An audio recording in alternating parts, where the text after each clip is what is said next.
have t-shirts. Chenal Matters to us is the name of the group. Say no to zoning. I have more handouts, I'm sorry. But this is going to help me make the case. I'm sorry?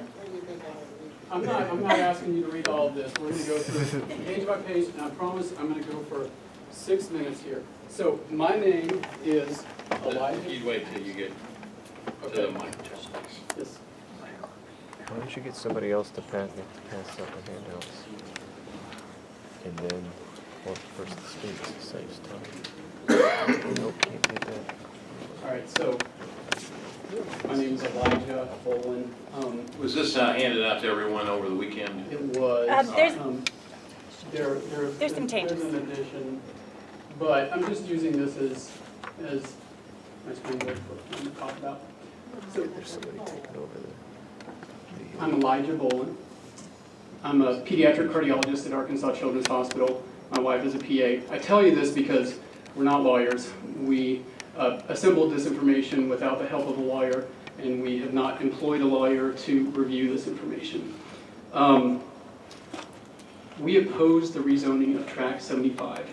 It is not intended to be zoned O2 without restrictions. The following is a review of this land's historical facts. So first page up here that you all have in front of you.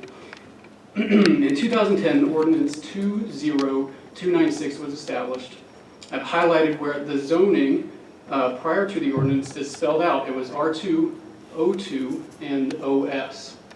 Flip the page over, and in the same ordinance, my wife and I have colored in the zoning map. Purple is O2, yellow is R2, and the green that you see is open space that is around the corner of our house, and we're at that very corner house in there, up there in Witchery Court.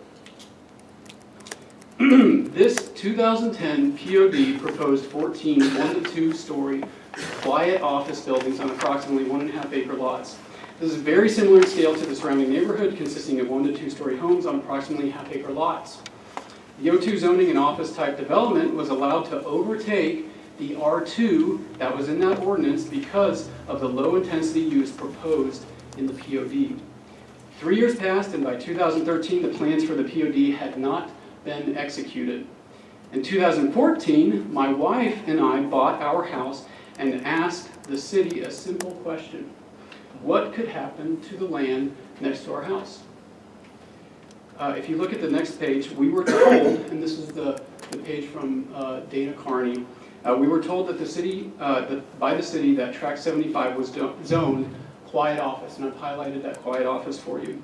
In retrospect, this is somewhat misleading, considering that, number one, the POD had expired, and number two, the term quiet office is used in the municipal code for O1 zoning, which has never been applied for Tract 75.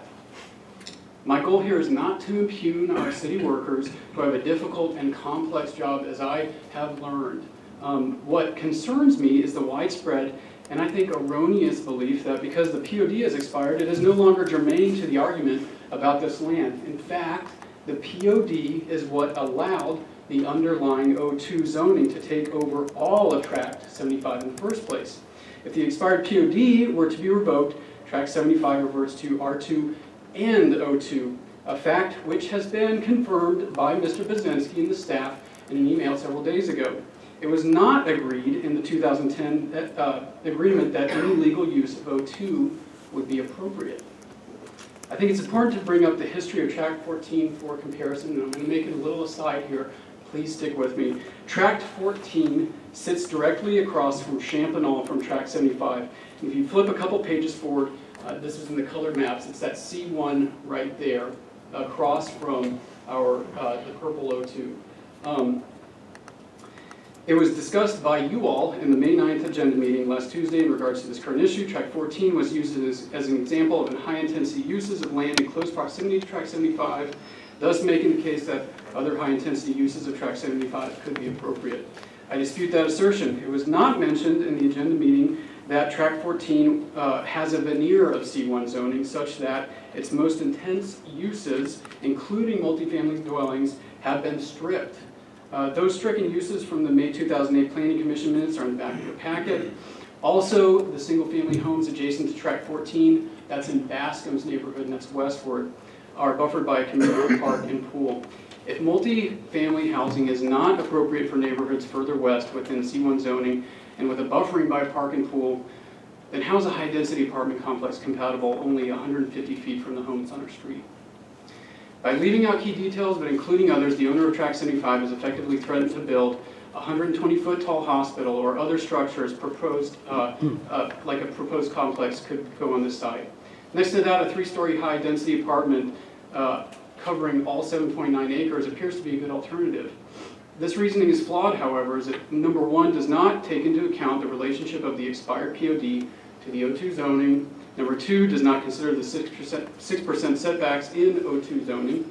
3, does not consider the required 1-foot setback on each side of every foot of building higher than 45 feet in O2 zoning. And 4, neglects the floodway in this area.